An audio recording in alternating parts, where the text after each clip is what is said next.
What up, dudes? It's Gaz, and welcome back to the Warframe video. So, DE snuck in the Akmagnus Prime at Barrow yesterday, and we'll be doing a full review of how this thing works.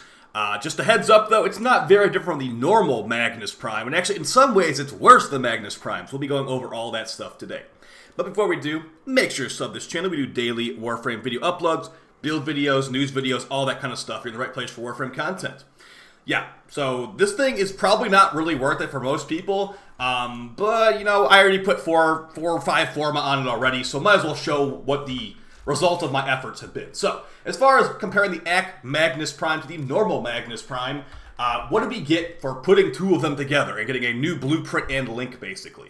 Well, compared to the normal Magnus Prime, as you see we have 5 forma on both of them, the Akmagnus Prime goes from 5 fire rate on the normal Magnus to 5.67 fire rate on the Akmagnus, so not a whole lot of extra fire rate.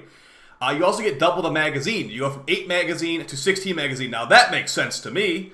We also get a longer reload time of 2.8 seconds compared to the 1.6 of the singular Magnus. And everything else is exactly the same. So, if we look at a perspective here, we get double the magazine, but our reload's a lot worse, and the fire rate's slightly higher. So it's not very different, but the biggest thing here about the Magnus and Akmagnus Prime is going to be the special passive Chamber Cascade. Hits have a 4% chance to grant 100% ammo efficiency for 4 seconds. That just means you have infinite ammo after this procs for 4 seconds. And now that we have the full auto changes in Warframe, where you can make any semi-auto weapon full auto by holding on the trigger, this thing can just spam bullets. So I've got 2 builds for you today. We've got the build that I'm going to recommend, the one I'm going to use. And we also have a different one that I'm going to use in the gameplay footage, which will show you this mod called Semi-Pistol Cannonade, which will make it, you can't edit the fire rate, but it gives this thing 300% damage and built-in punch-through. Built-in punch-through is really good on this because it is single target with no, base punch-through. As far as your base stats on this thing, you get 28% critical chance. I think it's like 2.8 multiplier. I've got Tenacious Bond, so it's at 4x right now, pretty crazy high.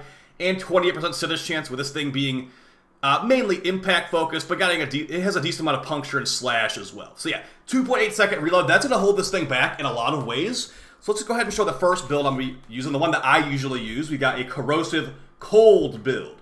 If you don't remember, cold procs got buffed. They actually give you increased critical damage now, and they have no negative modifiers. If I was to do a corrosive heat build instead, it still would be good, but as you can see, heat has a negative modifier on Kuva Grenier. Kuva Grenier are a pretty common enemy in this game.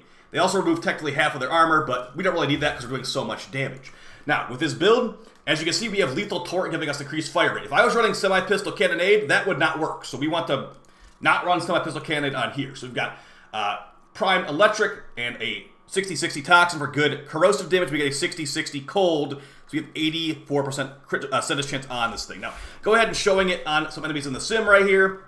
We're going to get to level 225 Exo, or Heavy Gunner Eximus. So we're going to do it with no buffs first.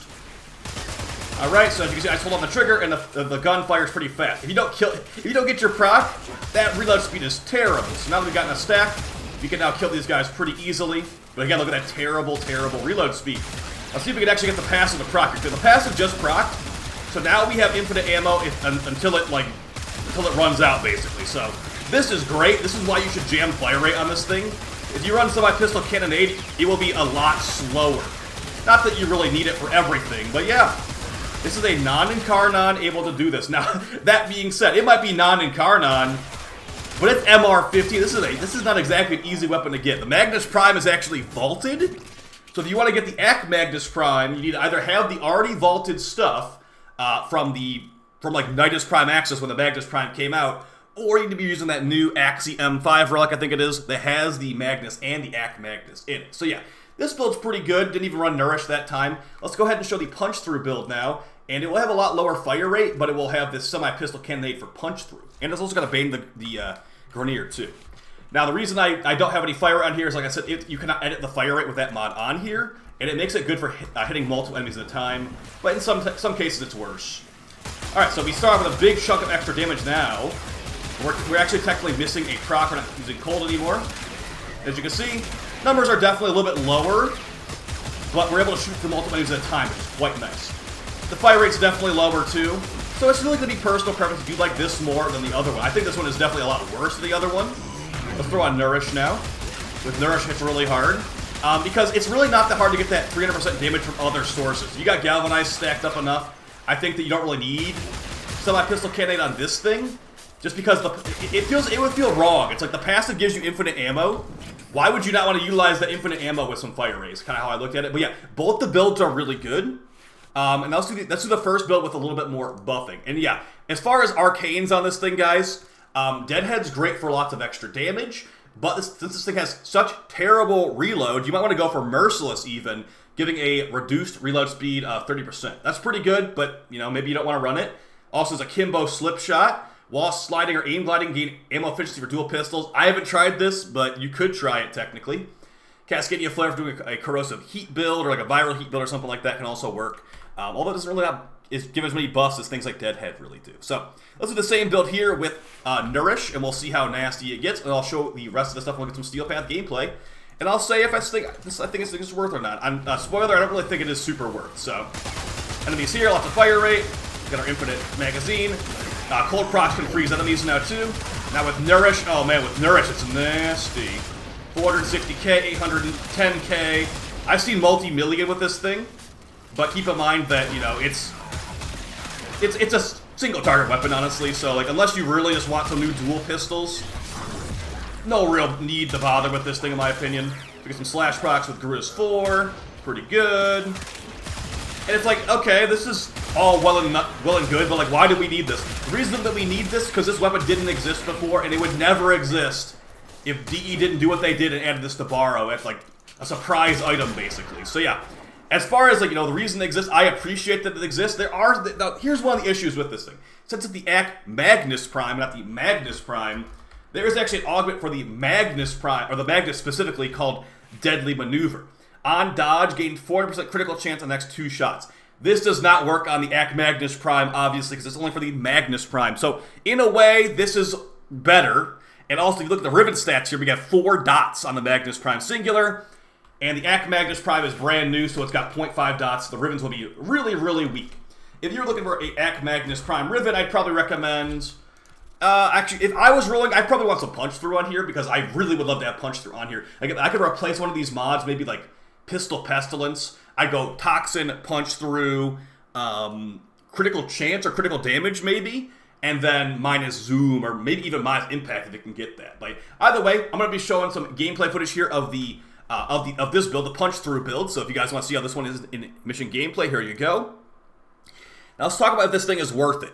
I would say, I mean, let's quit the theatrics here. No, it's not worth it. It's the Akmagnus Prime. It has 0.5 Riven Dispo. The normal Magnus Prime might have more damage. I'm not entirely sure. But yeah, at the end of the day, it's a single target dual pistol that took quite a bit of grinding to get it. You need to have, like I said, 2 Magnus Primes, which require gold parts on their own. I think the Magnus Prime barrel is going for like 40 plat right now. So as far as the total of what this is going to take you, it's going to take you like a lot to get this. And I don't really think it's super worth it at the end. You know, it's better than a normal, like, generic dual pistol. It has that special passive for infinite ammo. That's cool. But yeah, the thing is, we're honestly kind of spoiled nowadays with these dual pistols. Like, the dual Toxist incarnon, much like I say anymore. You know, what's some other crazy good dual pistols, right? Like, there are a couple good ones in this game, but mainly the dual Toxicist. And this thing being Master Rank 15 is kind of crazy high. So I think that it's not really worth grinding out. Like, I got like 5 Forma on it.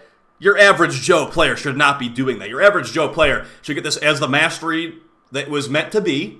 Now, again, if you were to max it out like I did, it's above mastery fodder, but it's not worth spending, you know, like 5 Forma on it to get to that point, in my opinion. It's if you want to drop Forma on a incarnon weapon or a dual pistol weapon, go for the dual tox. Honestly, let me think about some other ones that are good too while I'm talking about this. So like, yeah, your average Joe player shouldn't worry about it. Use those Formas on the AX52 instead, guys. If you have to choose between this or the AX52, AX52 is a lot better. I like the AX52 a lot, and I still want to do level 10,000 on it. Hopefully by next week. So yeah, get the dual tox instead. I know that's like Steel Path, but pretty close. Acarius Prime, which was released with Gauss Prime. Those might not be as good for, like, you know, damage numbers on like a armored target, but they're AoE rocket launcher pistols that are a lot more useful than this. Like, you know, 13 meter AoE on the Acarius Prime with fulmination equipped.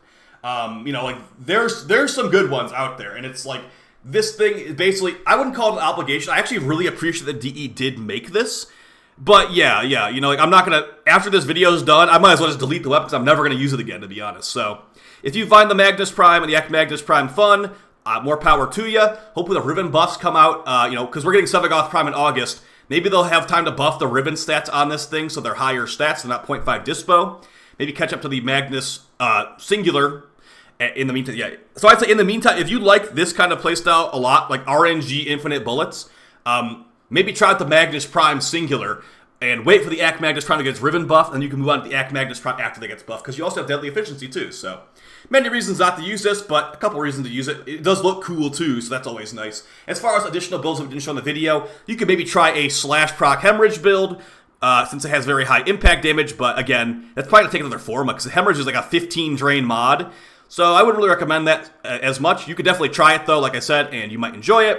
Let's get a quick Acolyte kill in here and we can call it a video. But yeah, guys, nothing really to write home about here. It's just nice that DE added this. Hopefully they can add like the Bolto Prime, like the Singular Bolto Prime. They can add the Furus Prime Singular, maybe even an Furus Incarnon. Because yeah, this thing has no Incarnon too. The Magnus and the Akmagnus have no Incarnon. That is a little bit of a deterrent as well. So, see you guys next time. Appreciate your support. And yeah, I'll be back on stream tomorrow, guys. Take it easy. Peace.